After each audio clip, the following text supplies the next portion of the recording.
process is you will find, you go forward, Steve, a couple slides here.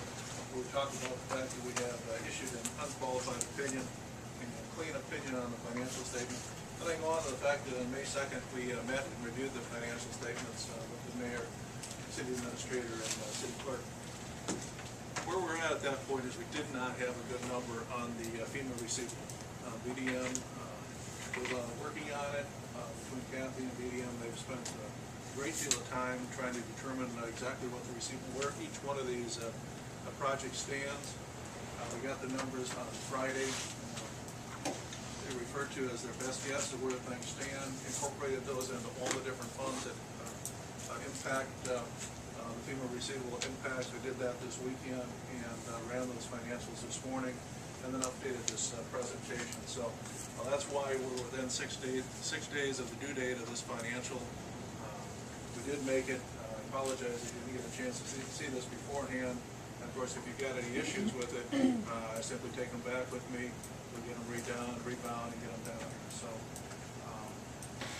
we talked on May 2nd about the fact that we could have issued at that point. I think that the FEMA receivable is so important. It's such a large number. It's going to have such a big impact on this city.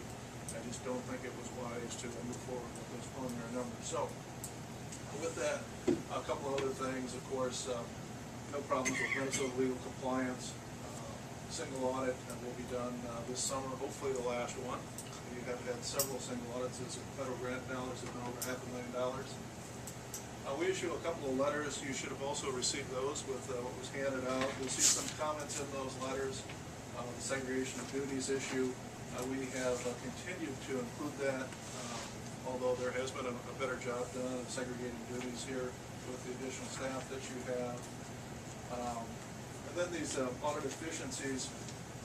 Steve addressed the audit efficiency with me before we started the job.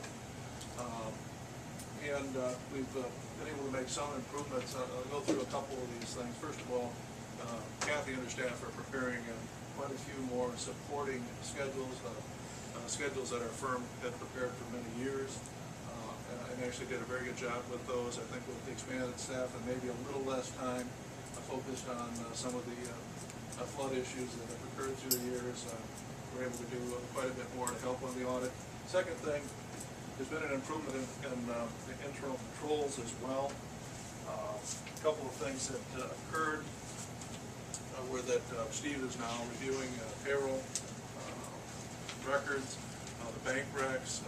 There's a review between Kathy and Julianne, depending on who does the bank rec. And we recommended that Kathy be taken off the Menards credit card as a signer. So doing things to try and improve controls. And as your controls improve, there's less testing that we need to do. The last thing is data mining. We had not done any data mining here because the technology, the use of data processing here is somewhat limited to basically accounting. We use it on larger clients. It's a way of looking at relationships between data that's accumulated within the electronic data storage systems. We do data mining to look for unusual relationships. We also stratify things. We look for double payments, that sort of thing. We're able to do that this year here. That also helped in cutting down our time on the job. So that's it for the audit. Let's get into the numbers then, if you're ready, unless you have questions on the audit. Good. Let's go through the numbers. And I'll start with revenues. Property taxes. As you can see here, we've had all these colors through the years because we had market value credit supplementing your property taxes, and that's all done. Now what you levy, you collect for the most part. Okay? All the property taxes, $740 you levied last year, no more market value credit. You levied the same both years.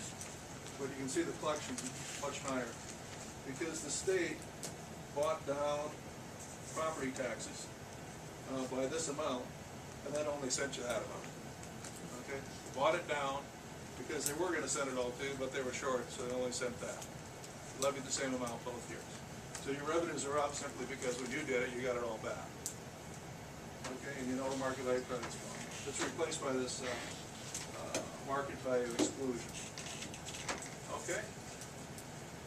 LGA. As you know, you were flat at about 560 grand there the last 3 years. What I'm hearing is you're going to 584,000 was the number, last number I heard. So you'd be up about 25,000 next year. The levy, I think you know, 740 the last 2 years. The change here is more levy went into the improvement bond, paying back the 2009 improvement bond. Took money out of EDA. I think those are the big changes. A little bit more into the general fund. Okay, next item, TIF revenues. Not much going on in TIF any longer. After the decertification that occurred back in 09, very little TIF coming in.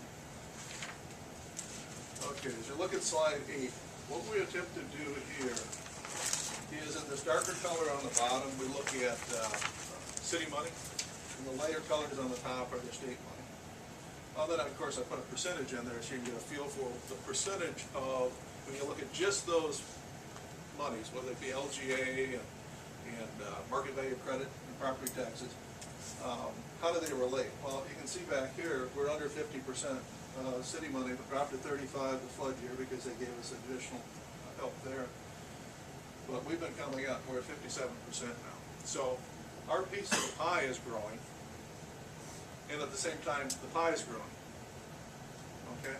So you can see how that's impacting your property taxes. So it's not only the fact that you're at 57% and you're below 50% there for a period of time, but you're at $1 million, and now you're at over $1,250,000. So there's two things happening. One, with growth, inflation, or whatever else it is, there's more dollars, and of that, you're taking a higher percentage. So that's having a doubling impact on the property taxes. You can also see on the next slide, where we just compare the property taxes in the dark blue here to the state money. It jumped up, they gave us additional help in 08. Actually gave us a little bit too much, then took it back from us here. But you can see the two roads diverged in the woods here. One's coming up and one's going down. So more money coming from, it first happened in 2010, we've been talking about this, and it's becoming more exaggerated the last couple of years. So maybe a little help next year as LGA pops up at 25,000. Okay, let's get into expenditures then. General government. So if you're interested in what's in each one of these categories, the first bullet will tell you it's down $11,000 this year, less legal. Really wasn't anything else that changed dramatically there. Police up just 3,000, so very little increase in police department expenditures. Police, I added Caledonia. We added Caledonia this year as a client. If I put them in here, you can see that they're at 519. You've got Rushford at about 305,000, as I mentioned before. They're all fairly comparative. Stewartville's a little out of whack. They're at 6,000, much larger. Probably shouldn't have included them, but the rest of them are between 1,800 and 2,800 populations. Maybe St. Charles, I guess, is 3,700 people. So, but some use a contract, as you can see, noted on the bottom there, if they're on a contract with the county, or if they're providing their own operation. So, seems like they're right in the ballpark there. Volunteer fire expenditures have been down. You can see that on the years where you have a capital purchase, it grows quite a bit. There has not been a lot of capital purchases, of course, because a lot of things were bought after the flood. And so your expenditures, at least on the capital side, have been down, and they've been under control, as you can see. The routine, what these slides do is these are the routine operating costs of these activities, and then the capital is shown in a different color. Ambulance, same sort of thing. Can I ask Kathy, when's the next fire? When's the next rig? Fire truck. Capital outlay? Yeah. Are you sure? They're redoing their whole schedule. Because of what? Because The flood. they want to get it onto a rotation so that there's not 3 of them coming to it one time. Right. So they might sell one earlier, actually, sell one off and buy one earlier, so that What they can. the engines have been on a 30-year rotation, I believe.